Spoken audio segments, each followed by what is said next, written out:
The best possible way to test LEDs and to check the lighting system to make sure that you know exactly what it is that's going wrong is if you have an LED in the system and this is what you think is the problem, number one, don't throw it away without testing it.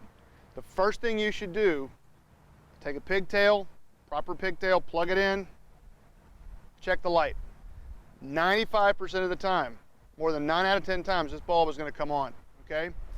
The way that this fails that confuses people is if the wiring is rusty or corroded, which it will be over time, this doesn't just turn off. What actually happens is 1 or 2 or 3 of the rows of LEDs will fail, but the other 3 or 4 rows will not. So what you'll have is 3 rows out and 4 rows might be dim. And that, to a person who's used to changing parts, looks like a broken part. But I can guarantee you that it probably isn't. Okay, I built a little test rig here to show you this. I've got a rheostat here. It's actually a potentiometer that I've wired as a rheostat. Remember, potentiometers and rheostats are different. It's in the book. Okay, and you'll notice that there are different LEDs in here. Okay, and those LEDs are wired in different ways depending upon the manufacturer. But you'll notice that both of these LEDs are on. Okay, and let me zoom in here. Okay, and notice that as I begin to increase the resistance, the top LED begins to fail. Okay, but it doesn't fail completely. There's still some LEDs on, and if I roll with the resistance out, you'll see they're getting brighter. And then there's still an entire row in the middle that's out. Now they're starting to come on. Okay, so there's an entire row in the middle that's off, but when I change the voltage and bring the voltage back up, it works fine. Okay, so this is an LED that's got high resistance in it, and it looks like the LED is physically broken. But if I pull a good working LED out and swap it, then the good one theoretically still works or still fails, and the one that was failed starts working. Okay, so this is what's known as chasing the fault, because the fault is either going to stay with the light or it's going to stay with the connection. In this case, the fault stayed with the connection, and that means the fault has to be in the wiring and not in the light. Let me point something out. Anything green needs to be replaced. Okay, so if this is the part that's corroded, if this is what's green, you need to throw this away. Okay, and the reason is that once it's green, it's never not going to be green. It's always going to keep going. You cannot prevent it. You can clean it, you can brush it, you can do whatever, you put Scotch-Brite, whatever you want to do, but I guarantee you, because the green is started, there's green there, and there will always be green no matter how clean you think you get it. Okay? So if you load the circuit, because this has failed, and the circuit passes, then obviously it has to be this. And more than likely, it's going to be these. It only takes 1/1000th of an inch of corrosion to shut this down. 1/1000th of an inch is all it takes, and we're done. Okay? So calibrate your eyeballs for small, tiny things when it comes to electrical.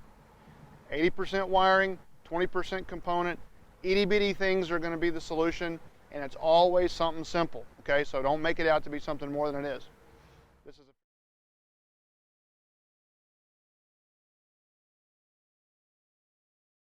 the best tool to use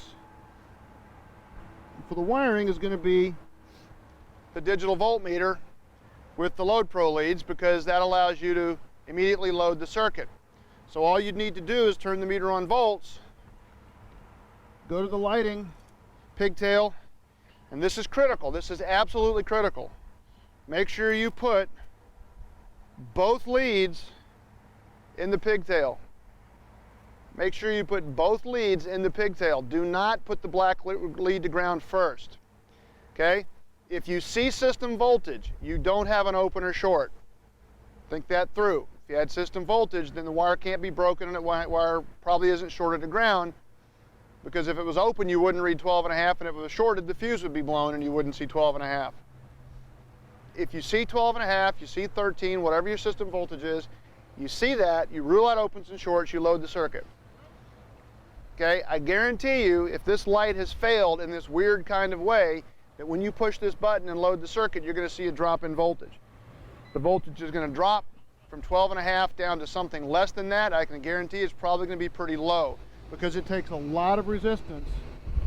It takes a lot of resistance for this to fail. Okay, the way we do this is we have to obviously unplug the light. And this is a light that's working, and you'll notice that when I put the leads in, I get 12.39 volts, and I have to make sure that it's a positive sign, otherwise these leads won't work. So when I load the circuit, I get a minimal drop down to 12.36, 12.35. But when I unplug the light that's not working, and I do the exact same thing,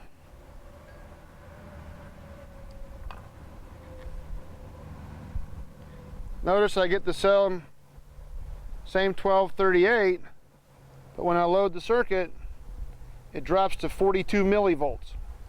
Okay? So we're dealing with a really massive corrosive fault right here. Okay? And this corrosion is what's keeping the light from working. All right, now step 2 is move the black lead to a ground and repeat the test. And when you do, it drops again, which means it's in the positive wire. Okay? So we're finding the fault in the positive wire by first testing at the connector and getting full system voltage at the connector, loading it and getting 42 millivolts. That means there's corrosion. Move the black lead to a good ground, which in this case is the actual battery ground because I'm right here.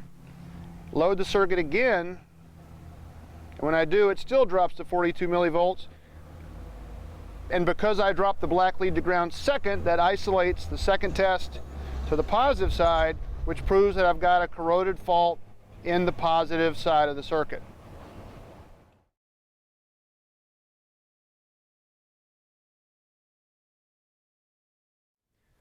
All right, what I've done here is I've used cardboard and copper foil to produce circuits that will allow me to demonstrate how the different flasher units work. First of all, I've got power coming in and a ground. I'm switching it through my amp meter so that I can measure and watch the current flow. It goes through the flasher unit, and then after it goes through the flasher unit, it feeds the LEDs, and it feeds the incandescent lights, which are the standard lights, and then it also feeds this rheostat. And I'm going to use the rheostat to show you how much current is actually required to make the different flashers work. And I don't need lights. I can use any current flow at all to make the flasher work, and I think you'll be interested when you see that happen.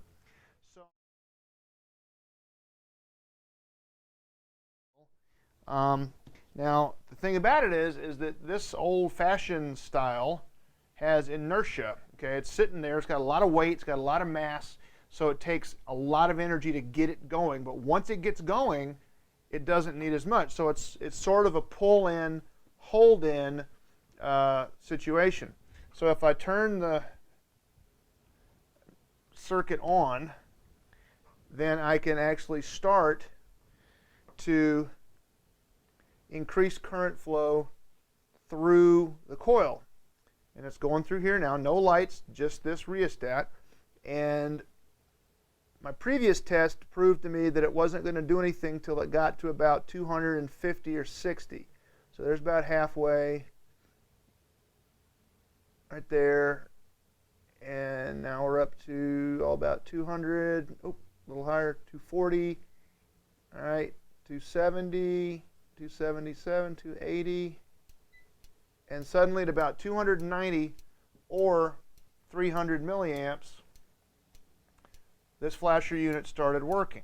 Okay, and what's happening is this coil of wire right here is pulling this metal contact, or it's not really a contact, I guess. I guess it sort of is, though. And then that's opening and closing these points, which then opens and closes those points. So you got two sets of contacts here. You've got a set of contacts here for the coil and a set of contacts here for the lights. So there's actually two circuits inside there. And it took about 280 to 200, almost 300 milliamps before this thing ever even started moving. Okay? So remember that number, 300 milliamps, because that's a number you need to know. Okay.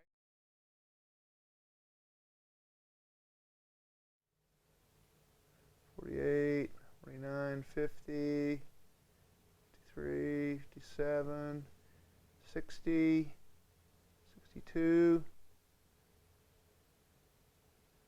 70, and right about 70, 75 milliamps, the electronic flasher started working. Now, this is a little simpler because all of the work that was being done earlier by the flywheel is being done by the electronics here in this particular flasher unit. There's electronics here. It's a timer chip, I believe, and then there's a set of contacts. And believe it or not, this is actually a set of relay contacts. So this is really just a relay that's got some timing electronics in it. Okay, so the larger flasher unit required almost 300 milliamps to start working, but the electronic version required only about a quarter of that, at about 75. So it took about 1/4 as much current to make this one work than this one. Okay.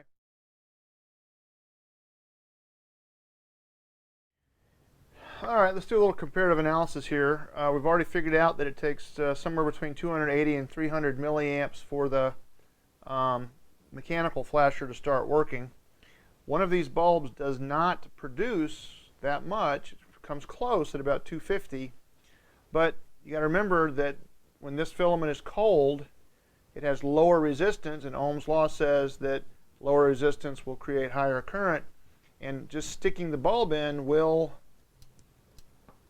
initiate the flasher unit because there's enough inrush current to create enough magnetism to overcome the inertia of the contacts to get the flasher unit started. However, notice what happens if I stop the contacts. They do not restart. And the reason they don't restart is because the continuous current flow through the bulb is not enough, and it's only 190 at this point because it's going through the coil. We know that this coil required about 300, and this is only about 2/3 of that. Now notice, if I leave one bulb in, the flasher started, but if I stop the contacts, there's not enough continuous current flow through this bulb to cause the magnetic field to overcome the inertia of the contacts, and it just sits there. But if I start them, it works. Okay? Now if I stop them again and put the second bulb in, they start. That's because putting a second bulb in parallel drops resistance, which raises current, and if you notice, it's about 280 milliamps, which is enough to get it going. Okay? So adding the second bulb in,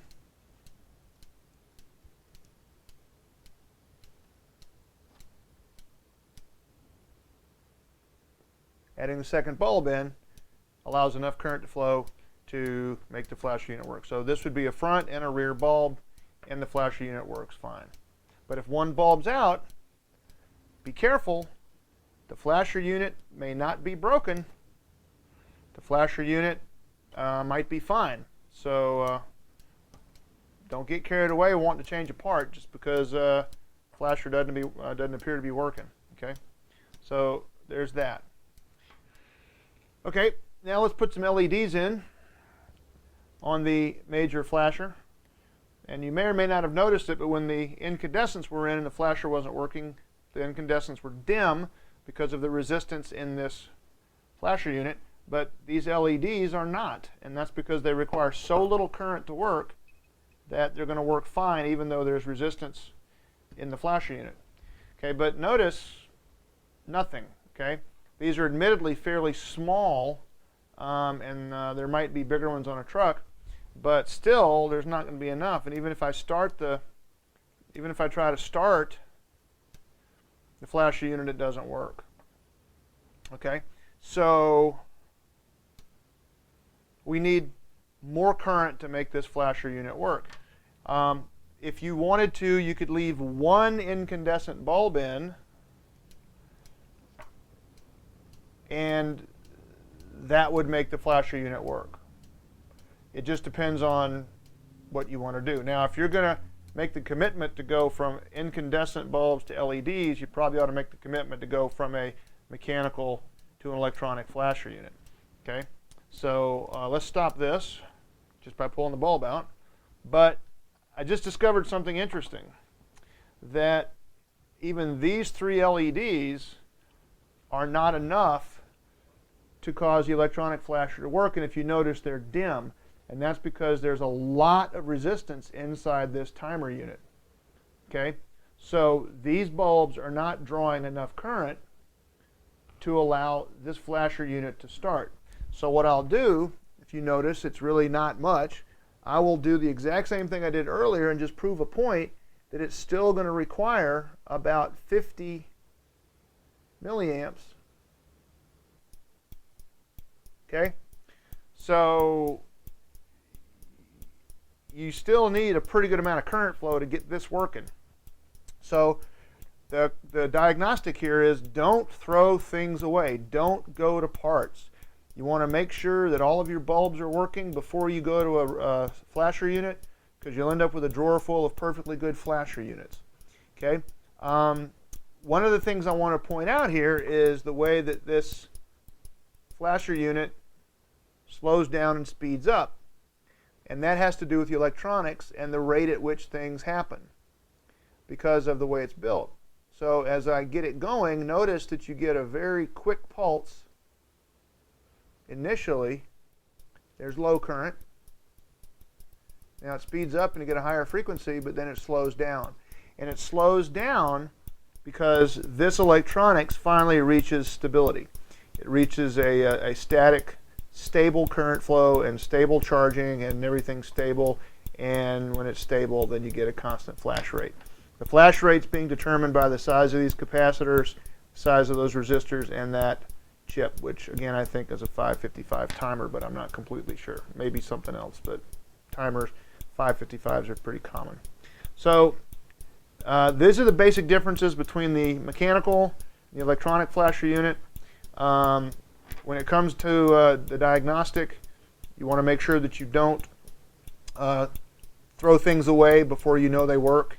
And it's very easy to create a situation where you have not enough current flow because bulbs are out, and you'll end up throwing away the flasher when it's actually perfectly good.